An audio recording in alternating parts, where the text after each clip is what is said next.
Welcome to the Jeff Crilly Show. And now, here's Jeff Crilly. Welcome back to the final segment of the Jeff Crilly Show. My final guest, Martin Ramirez. He's with Rockwall County EMS. Welcome to the show. Thank you very much, Jeff. I appreciate you having us today. Well, I'm excited to have you as a guest. I mean, all of us, grew up watching shows, medical shows, and it's kind of a glamorous life, I would imagine, being in the ambulance business.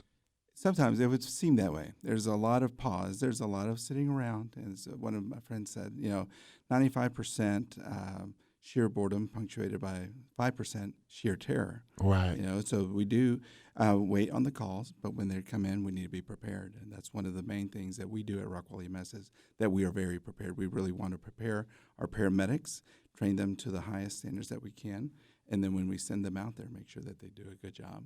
I love it. And you guys have been around for 20 years. Tell us about the early days. How did the company start? The early days, 1996, Tim Wolf and Mitch Ownby, they began the company.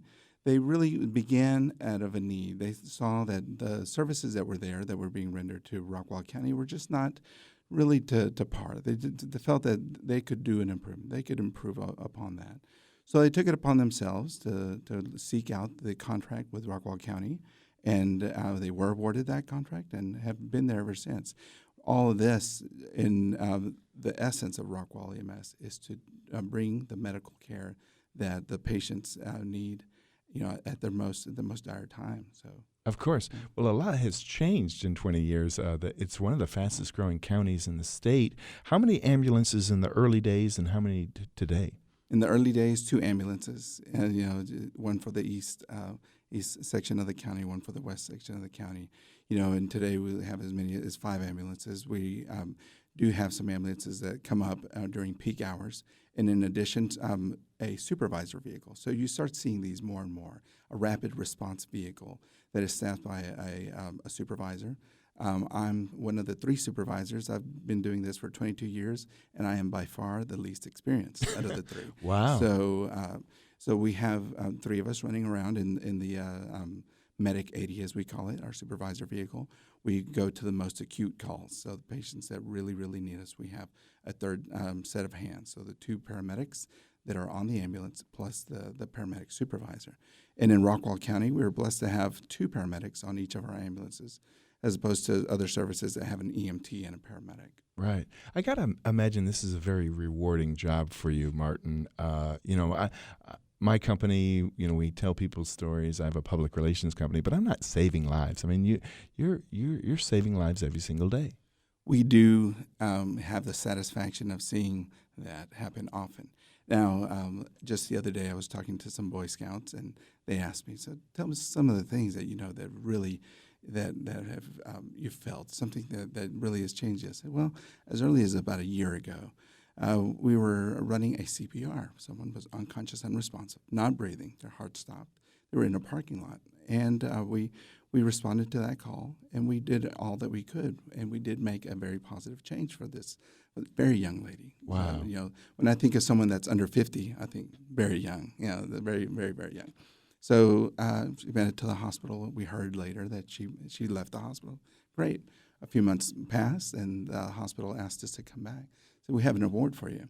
So very nice. So they said we'd like to present this life-saving award to Martin Ramirez, and here to present it is the lady. That's awesome. Yeah. So you get to a point like that, and you think, wow, that's really, really special. And that's really on one end of the spectrum that you say, wow, this is something that I can look back and say that was really neat. But there's so much in between. So, and sometimes it's not a life-saving thing. Sometimes it's just a teaching moment with a child. Sometimes it's a teaching moment with an adult. You have to control your diabetes a little bit better than this, or jelly-filled donuts for you are probably a thing of the past now. So sometimes it's those things too that we have a little bit more hand-holding.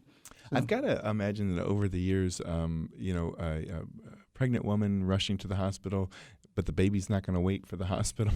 Have you had the occasion to deliver a baby or two? So I tell you, I tell this story often because I've been doing this for about 22 years, have yet to deliver a baby. Is that right? Yes, I've been there just as like, oh my gosh, here we go, and drying off the baby, toweling off the baby, cutting the umbilical cord, but I was not there for the whole process. I've had several instances where we moved the pregnant mother to our bed, rush her to the hospital, and I mean, as we pull in, kind of thing, Right. Here's the baby. But it's never been my job to see it all the way through. So, well, now that you said it, it's going to happen this afternoon. I feel like I'm ready. I feel like, after 22 years, I feel like I'm going to do a good job one day. I think that's amazing. Well, being kind of a local company, you probably end up seeing some of your patients in the grocery store, or at church. I mean, it's really kind of a family company, isn't it? We always think of it as a very personal. EMS and medical services is just something very personal. You want to see your doctor, and you like for your doctor, hey, Jeff, how you doing? How's the kids? How are you doing? With your blood pressure medicine. Well, we are that way. With some of our patients, we see more than once. There are some people that are just visitors to our county and, from other states, and we're there in their time of need. But there are several that we see often. So it's very, very personal to us, and we do take care of those patients often. Being that I am actually a native of Rockwall, and all of us, the 3 supervisors, we all live in Rockwall, and several of our staff live in Rockwall. So I have family, and I've run on my family before. So it's good to be from Rockwall. And education is a big part of the business as well. I noticed on your website that you have CPR classes, and you mentioned that you're speaking in schools or to Boy Scouts and. Talk about education. Public outreach. It's very important. CPR, American Heart Association, really is trying to push that everyone knows CPR. Why is that important? It's important that, as soon as someone becomes unconscious and unresponsive, their heart stops, let's do something for them. Because, although we try to make it to those scenes in, 5 minutes or less, 8 minutes or less, but there can be so much that can be done by the bystanders. Mm-hmm. So knowing CPR is really, really important. We try to have those outreach programs and teach CPR to all that we can. There are first responder organizations, Royce City, Fate, McClendon, Chisholm, Heath, and now Rockwall will be joining us as a first responder organization, so all the firemen there also assist in that, and it's very, very important. I'm sure you have, countless highlights from your career. Anything come to mind as, oh my goodness, I mean, have you had a small plane crash or have there been some big events that you've been a part of? We've been fortunate with some of the smaller plane crashes that we have. We do have a little small airport there, so I don't know that I've been on anything that has caused a death.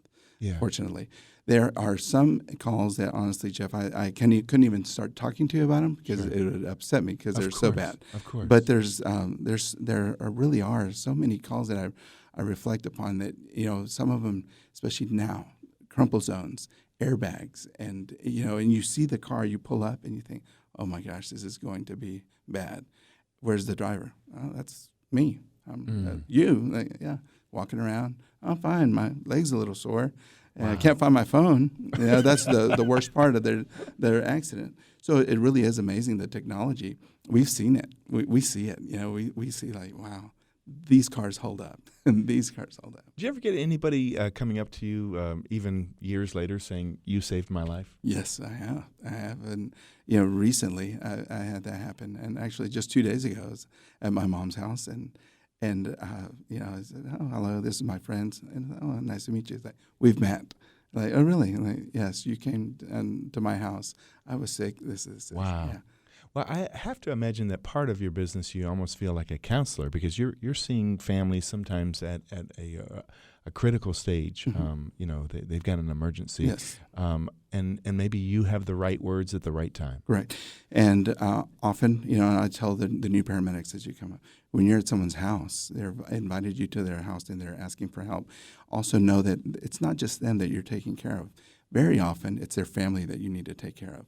There's 2 of us. There's 2 paramedics. If one of you is busy with a patient, the other person can be educating the family, telling them, this is what we're doing. We're going to do this and this. We're going to put them on the heart monitor. We're going to move them to the ambulance where we'll start an IV and give some medications. Give us a few minutes, and then we'll all go to this hospital because this hospital can do, the rest of the remainder of the care. That's awesome. Unfortunately, we're out of time. Give us the website. RockwallCountyEMS.com. We have a presence on Facebook as well. Rockwall County EMS. So come visit us and check out this segment on our Facebook page. Awesome. Thank you. Thank you, Jeff. Ramirez. And we'll see you next week. All right. Thank you.